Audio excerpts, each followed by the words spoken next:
बारे में देखेंगे, ठीक है ना। Yes, तो मैंने कक्षा 3-4 में तुम्हें आयत के बारे में बता रखा है, ठीक है ना। आयत छोटी छोटी चीजों को समझना है, और अगर बड़ी क्लास में जाकर के तुम अगर इन छोटी छोटी चीजों को नहीं समझोगे फिर अगल बगल झांकोगे, जैसे कि झांक रहा है। हाँ बेटा, अब जब समझ में नहीं आता तो अगल बगल झांकते हैं आदमी।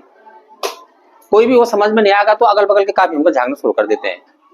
अगल बगल झांकना, तो अगर समझ में नहीं आया तो अगल बगल झांकना ही है हमने। और छोटी छोटी चीजों को हमने देखना है। अगर छोटी छोटी चीजों को हम देखेंगे नहीं तो हम अगल बगल ही झांकेंगे। इसलिए अभी से जितना अगर आप मेहनत करोगे पढ़ने में, जितना अगर लगन करोगे पढ़ने में, तो बड़ी क्लासों में जाकर के आप कहीं पर भी मार नहीं खाओगे, कहीं पर भी अगल बगल झांकोगे नहीं। तो अभी से हमने छोटी छोटी चीजों पर ध्यान देना है। अगर हम छोटी छोटी चीजों पर ध्यान नहीं देंगे तो हमें बड़ी क्लासों में बहुत दिक्कत आएंगी। बड़ी क्लासों में फिर उस सब्जेक्ट को पढ़ने में मन नहीं करेगा हमारा, उस विषय को पढ़ने में मन नहीं करेगा हमारा। और अगर हमें आ गया, सब चीज आ गया है, छोटी क्लासों से आ गया है, तो हमें उस चीज उस सब्जेक्ट में पढ़ने के हमें इंटरेस्ट बढ़ेगा। अगर हमें मैथ्स में सब चीज आ रहा है तो हमें उसका इंटरेस्ट बढ़ेगा, हमें मैथ्स सबसे सुंदर लगने शुरू हो जाएगी। तो छोटी छोटी चीजों से अगर हम छोटी छोटी बातों पर, छोटी छोटी चीजों पर हम अभी से ध्यान देंगे तो बड़ी क्लास में जाकर के हमें अगल बगल के बच्चों, अगल बगल के अपने साथियों की कॉपी में झांकने की आवश्यकता नहीं होती। तब पड़ेगा नहीं हमें झांकने आवश्यकता, क्योंकि हमें तो पता है सब चीज। आपकी कॉपी में जी देखेंगे जो। इसलिए अभी से छोटी क्लास से हमने छोटी छोटी चीजों पर ध्यान देना है। अब देखिए आयत है। आयत क्या है, इसकी हमें छोटी छोटी बारीकियां, छोटी छोटी चीजों पर ध्यान देना है, ठीक है ना। हमने पढ़ा है कि आयत जिसकी आमने सामने की भुजा बराबर होती है उसको आयत कहते हैं। लेकिन इसके अंदर और भी है, इसके अंदर और चीजें भी है, उन चीजों को भी देखना है, ठीक है ना। तो आयत में सबसे पहले का, आयत के अंदर 4 समकोण होते हैं। 1 समकोण, 2 समकोण, 3 समकोण, 4 समकोण। कितने समकोण होते हैं? 4। आयत के अंदर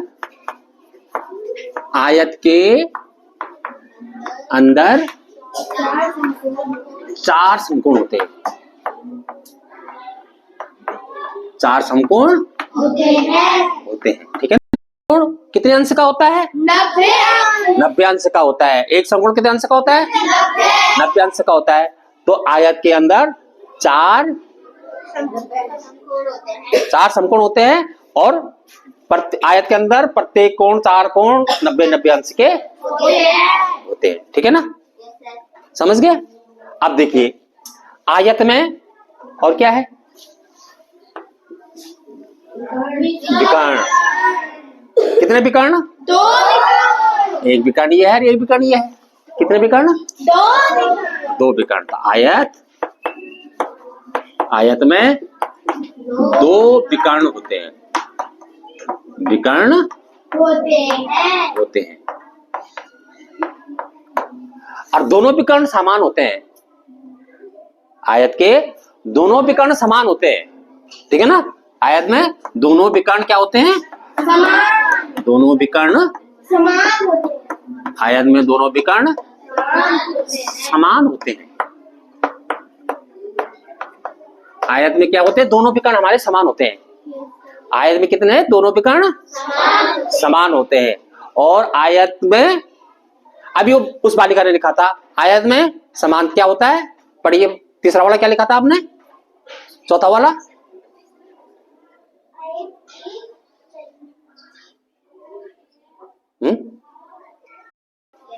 जो मैंने सबसे ऊपर लिखा है। समांतर का मतलब होता है कि ये भुजा इसके बराबर, ये भुजा इसके बराबर। आमने सामने की भुजा, आमने सामने की भुजा ना। अब एक बालक ने लिखा है कि आयत में ना जिसकी 4 भुजा होती है उसे आयत कहते हैं। किसने लिखा था?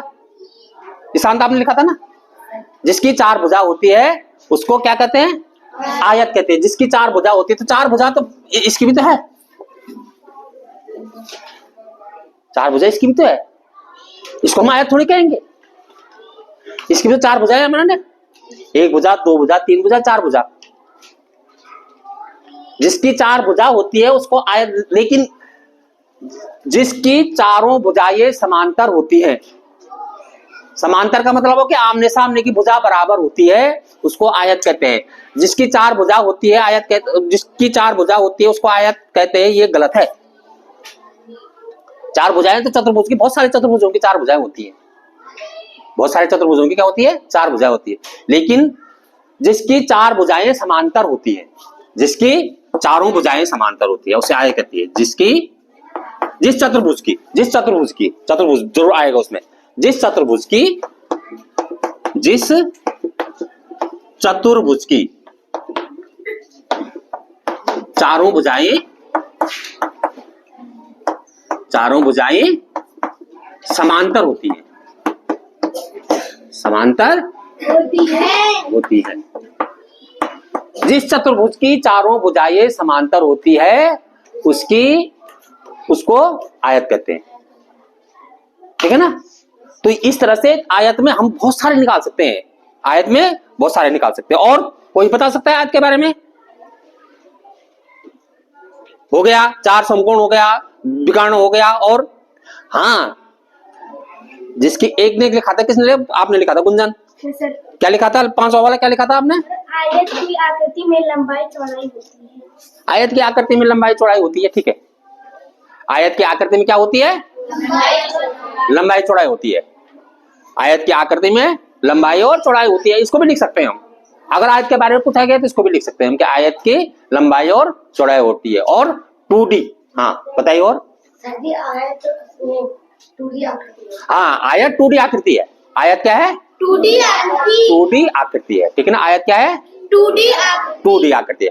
अब हम आयत का निकालेंगे परिमाप, क्षेत्रफल के बारे में बात करेंगे। ठीक है ना। इतना तो हमें हो गया ना क्लियर।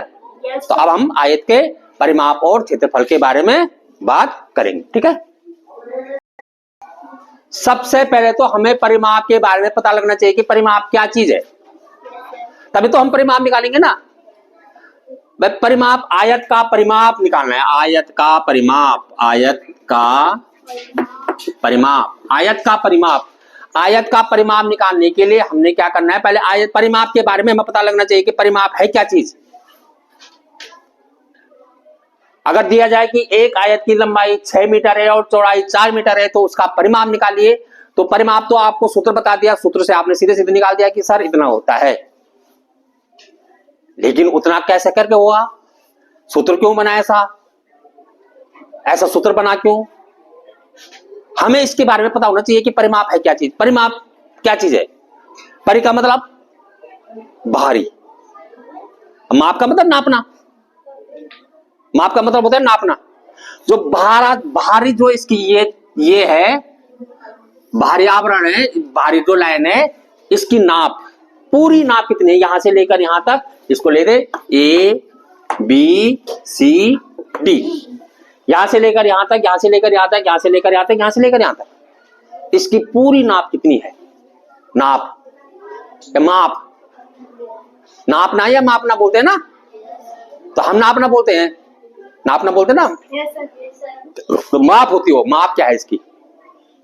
पूरी इसकी माप कितनी है इसकी? पूरी कितने इसकी माप है? तो आयत का परिमाप तो हम ऐसे भी निकाल सकते हैं। 6 सेंटीमीटर इधर है,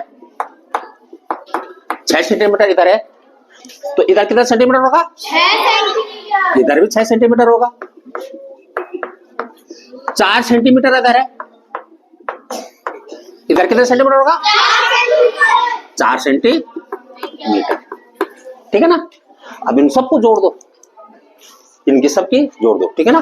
तो 6 centimetre plus 4 centimetre plus 6 centimetre plus 4 centimetre. ठीक है ना। हो गया ना। अब सबको जोड़कर कितना आया? 20 सेंटीमीटर, 20 सेंटीमीटर। लेकिन इसका सूत्र है, मैंने बताया रखा आपको सूत्र, इसका सूत्र है ना 2 गुणा लंबाई धन चौड़ाई। 2 गुणा गया लंबाई धन चौड़ाई। अब 2 गुणा गया लंबाई धन चौड़ाई क्यों आ गया? क्योंकि 2 है पर इसमें इसमें इसमें, इसलिए 2 से गुणा कर रहे हैं।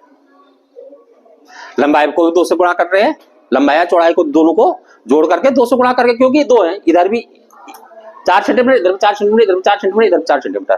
तो क्या है, परिमाप बराबर आयत का परिमाप बराबर 2 गुणा गया लंबाई धन चौड़ाई, लंबाई धन चौड़ाई, लंबाई धन चौड़ाई, लंबाई धन। अब देखिए सीधे 2 को 2 लिख दीजिए। लंबाई कितनी है हमारी? 6 सेंटीमीटर। चौड़ाई कितनी है हमारी? 4 सेंटीमीटर। ठीक है ना। फिर 2 गुणा गया 6 और 4 10 सेंटीमीटर। अब कर दिए 10 इंटू 2 तो बराबर 20 सेंटीमीटर। ये तो है ना सरल परिमाप।